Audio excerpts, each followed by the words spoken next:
ចាជំរាបសួរនាងខ្ញុំអ្នកគ្រូកែសម្បត្តិអ៊ីតាដែលជាគ្រូបង្រៀននៅសាកលវិទ្យាល័យភូមិន្ទសាស្ត្រនិងវិទ្យាសាស្ត្រសេដ្ឋកិច្ចចានៅពេលនេះនាងខ្ញុំសូមផ្ដល់ជាបទពិសោធន៍នាងខ្ញុំផ្ទាល់ក៏ដូចជាការអប់រំនិងចំណុចសំខាន់សម្រាប់បងប្អូនយកមកសិក្សាឬក៏យកមកស្វែងយល់ដើម្បីយកមកធ្វើជាបទពិសោធន៍សម្រាប់ខ្លួនឯងខ្ញុំជឿជាក់ថាបងប្អូនទាំងអស់គ្នាមានបទពិសោធន៍ច្រើនហើយផ្សេងគ្នាហើយបញ្ហាដែលបងប្អូនប្រឈមក៏ច្រើនដូចគ្នាអញ្ចឹងនេះជាបទពិសោធន៍សម្រាប់នាងខ្ញុំផ្ទាល់ដែលនាងខ្ញុំបានជួបប្រទះហើយមិនមែនថានាងខ្ញុំជោគជ័យលើកត្តាជីវិតទាំងស្រុងទេប៉ុន្តែដោយសារតែនាងខ្ញុំឆ្លងកាត់ចំណុចសំខាន់ទាំងអស់នេះហើយផ្ដោតទៅលើកត្តាអប់រំផ្នែកផ្លូវចិត្តធ្វើឲ្យខ្ញុំអាចជោគជ័យនៅកត្តាជីវិត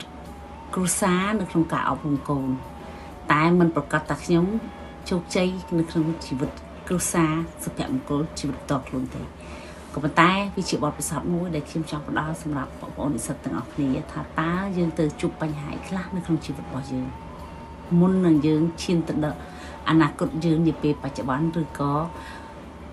ការទទួលបានជោគជ័យ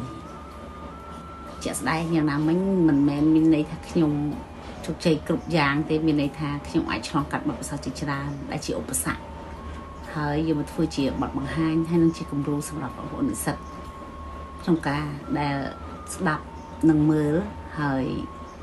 អាចទូយកបានកម្រិតណាអាស្រ័យទៅលើការឬទៅអនុវត្តផ្ទាល់សម្រាប់បងប្អូនឬក៏កត្តាដែលបងប្អូនជួបប្រទះនៅក្នុងជីវិតរបស់បងប្អូនតែសំណួររបស់អ្នកគ្រូចង់សួរថាតើបងប្អូនចង់ជោគជ័យនឹងកត្តាសិក្សាឬក៏កត្តាផ្លូវចិត្តដែរឬទេចាប្រសិនបើបងប្អូនមានចំណាប់អារម្មណ៍អ្នកគ្រូនឹងធ្វើបទបង្ហាញត្រួសចំណុចតាក់ទងទៅនឹងកត្តាជោគជ័យផ្នែកកត្តាចិត្តសាស្ត្រនិងកត្តាអប់រំទាំងពីរនេះមិនអាចអត់មួយណាបានជាដាច់ខាតប្រសិនបើកត្តាអប់រំអាចជោគជ័យទៅបានលុះត្រាតែកត្តាចិត្តសាស្ត្រផ្លូវចិត្តរបស់យើងរឹងមាំទើបយើងអាចឈានទៅរកការជោគជ័យបានចាទាំងផ្នែកអប់រំនិងកត្តាចិត្តសាស្ត្រ